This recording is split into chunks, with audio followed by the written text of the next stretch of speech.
Comment devenir un meilleur leader? Parce qu'évidemment, lorsque vous vous lancez dans l'entrepreneuriat, il y a un moment donné, vous ne travaillez plus seul. Vous allez travailler avec des prestataires, mais vous allez aussi d'abord travailler avec des clients.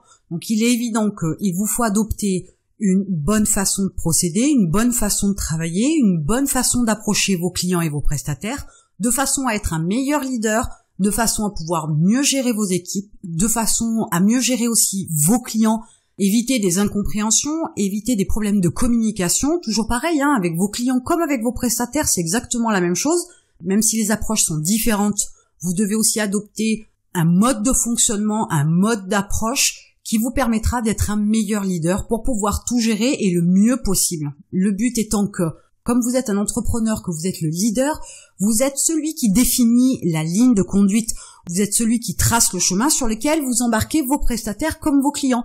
Donc vous avez besoin aussi d'avoir une attitude en fonction des grandes lignes que vous définissez, et ça nécessite de vous améliorer dans le management, mais aussi dans la gestion du personnel, dans la gestion humaine, dans la communication, et j'irai même encore plus loin, au-delà de ces simples qualités-là. Vous devez aussi vous trouver, vous, au milieu de tout ça. Parce que c'est important, vous ne pouvez pas devenir un leader si vous ne vous améliorez pas, si vous ne trouvez pas votre style, votre équilibre, et vous n'arriverez pas non plus à être meilleur si vous ne travaillez pas sur vous, et si vous êtes sur un mode de fonctionnement où vous pensez travailler seul, puisque ce n'est pas le cas. Dès l'instant où vous vendez quelque chose, vous avez des clients, donc déjà vous ne travaillez plus seul, vous travaillez avec d'autres personnes. Il y a aussi une approche de la psychologie humaine, il y a aussi une approche de la diplomatie, une approche dans la communication, il y a tout un tas de paramètres à prendre en compte. Je ne vais pas rentrer dans tous les détails aujourd'hui, mais je vais vous donner quelques grandes lignes déjà pour pouvoir vous aider, et avec vos clients, et avec vos prestataires. Alors concernant vos clients, l'approche elle se fait assez simplement, c'est quelque chose que vous pouvez écrire sur un papier par exemple, un process que vous pouvez noter, histoire de l'avoir sous les yeux en cas de besoin, et vous verrez qu'après ça devient un automatisme. C'est une approche assez simple, mais qui fonctionne très bien, autant avec des clients qui sont agréables qu'avec des clients qui sont désagréables, parce que forcément vous en aurez aussi. Alors la première chose que vous devez faire, c'est d'abord écouter. Alors là c'est valable avec vos clients, mais c'est valable avec vos prestataires, c'est valable pour des personnes qui ne sont pas encore clientes chez vous, mais qui souhaitent le devenir, et c'est aussi valable avec votre famille, c'est valable avec vos amis, c'est valable dans la vie en général.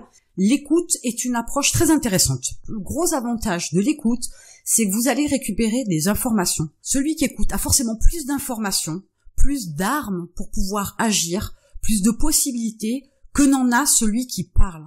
Pourquoi? Parce que quand on écoute, on récupère de l'information.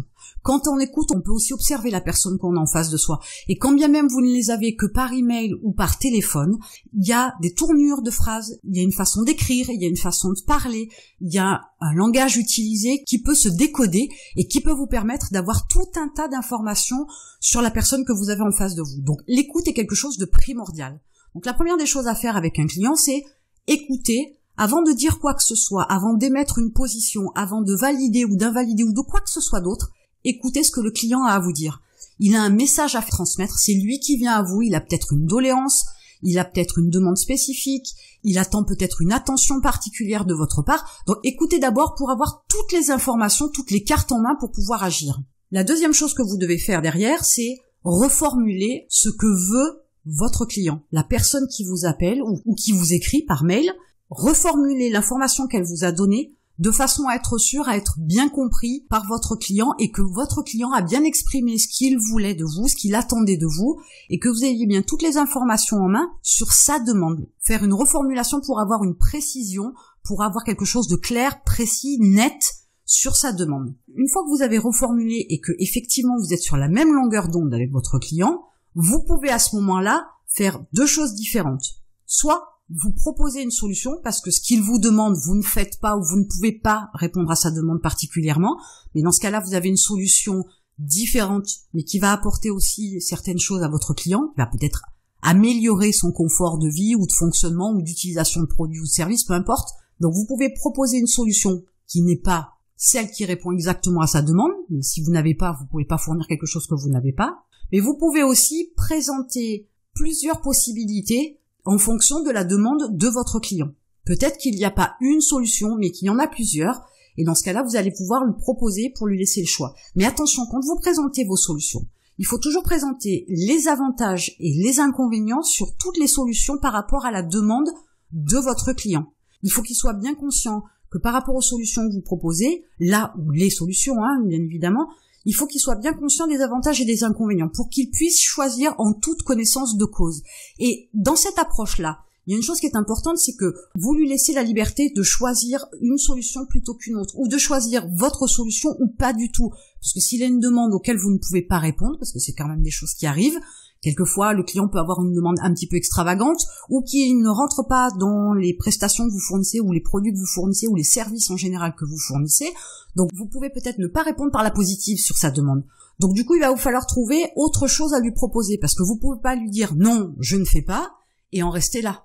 Vous allez le frustrer, vous allez peut-être sûrement l'énerver, l'agacer, l'irriter, et pour pas que ça dégénère, il va falloir quand même trouver un compromis. Donc c'est forcément quelque part apporter aussi une solution, même partielle, par rapport à son besoin, son problème, sa demande, etc. Donc en lui proposant une ou plusieurs solutions et en lui présentant surtout les avantages et les inconvénients de la solution ou des solutions, vous lui laissez une liberté de choix.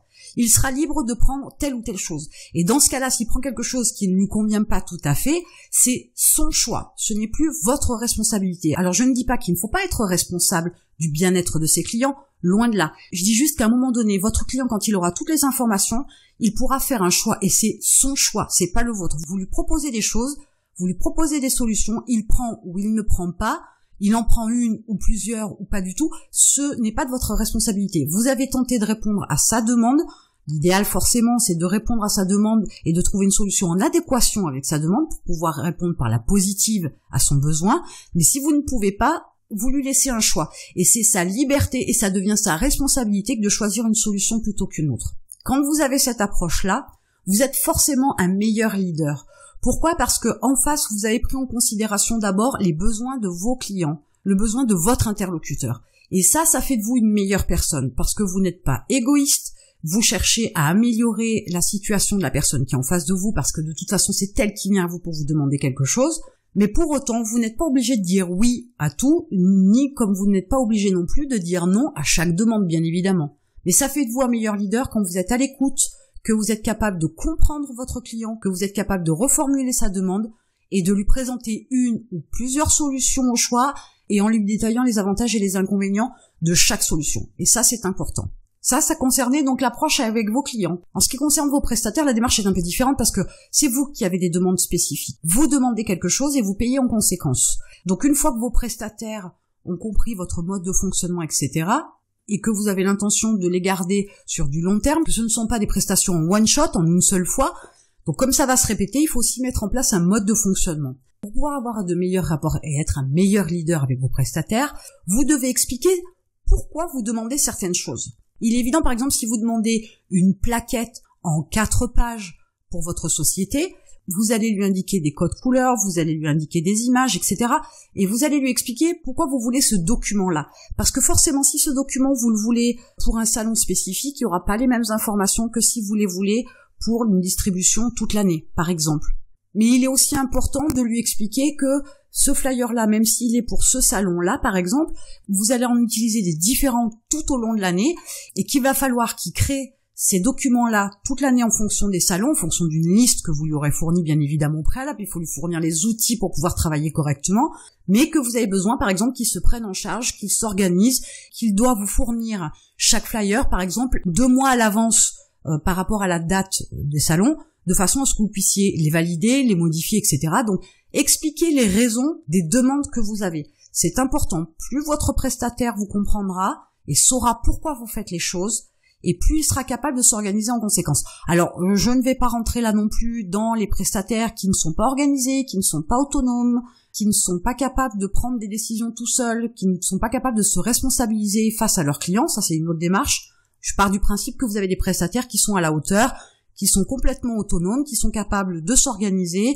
de mettre en place un plan d'action en fonction de vos demandes, de répondre à vos besoins en termes de date et d'exécution de projet, d'exécution de tâches. Donc ça, c'est quand même le prestataire idéal. On n'a pas toujours ce qu'on veut, c'est bien évident, mais pour autant, je pars du principe que c'est un prestataire sur lequel on peut compter et pour lequel il n'est pas nécessaire de le prendre par la main et de lui expliquer de A jusqu'à Z, ni de le former pour ce qu'il a à faire. Donc première des choses, expliquez les raisons, quoi que ça puisse être, expliquez le pourquoi du comment, de façon à ce que votre prestataire comprenne ce que vous voulez, soit capable de s'organiser en conséquence, de mettre en place par exemple s'il le souhaite un projet de Gantt, de définir par exemple toutes les tâches qu'il va avoir à faire pour pouvoir exécuter la prestation que vous lui demandez, là où les prestations, et plus vous serez compris, plus vous donnerez des raisons, plus vous expliquerez, mieux ce sera perçu et mieux ce sera mis en place. Donc ça c'est une chose importante. Sachant aussi que votre prestataire est toujours ravi d'avoir quelqu'un en face de lui qui sait ce qu'il veut et pourquoi il le veut et comment il le veut. Là c'est important parce que le prestataire, lui au moins, il a plus à se poser 10 milliards de questions, il va plus vous faire perdre de temps à vous envoyer 10 emails pour vous poser toutes les questions parce qu'il manque d'informations, ça va beaucoup plus vite. Là aussi, vous avez une valeur perçue plus importante et vous êtes un meilleur leader, le prestataire le voit, le sent et le comprend par toutes les informations que vous lui donnez. En deuxième partie avec vos prestataires, restez quand même ouverts aux suggestions. Pourquoi ? Parce que vous ne savez pas tout. Il est important de comprendre qu'on ne sait pas tout. On ne sait jamais rien au final, parce qu'il y a tellement de choses à apprendre, tellement de choses à savoir. Et que vous êtes bon dans certains domaines et vous n'êtes pas bon dans d'autres. Si vous demandez à un prestataire de faire un document de type flyer, par exemple, un recto verso, il est important de comprendre que vous ne savez pas faire et vous lui confiez à votre prestataire parce que lui sait faire. Donc lui, il a des compétences et des connaissances dans un domaine que vous n'avez pas. Donc laissez la porte ouverte de façon à ce que le prestataire puisse vous dire qu'il y a telle modification à faire, que telle information vaut mieux la mettre à tel endroit, elle est plus visible, que utiliser une typographie plutôt qu'une autre, utiliser une couleur plutôt qu'une autre. Laissez-lui quand même la porte ouverte de façon à ce qu'il puisse aussi donner son avis. Il va peut-être vous donner des informations que vous n'avez pas, que vous ne connaissez pas, et qui va vous permettre d'avoir un meilleur flyer. Donc ne fermez pas la porte. C'est pas parce que vous voulez quelque chose que vous avez forcément raison sur tous les points concernant la prestation que vous souhaitez. Donc laissez la porte ouverte, c'est toujours important de pouvoir avoir un autre avis, avoir d'autres informations, avoir des suggestions qui peuvent améliorer ce que vous voulez. En plus de ça, le prestataire se sentira aussi écouté, entendu, il n'aura pas l'impression d'être un pion, d'être un petit chinois entre guillemets, celui à qui on confie les basses besognes, qu'on paye et à qui on ne demande rien.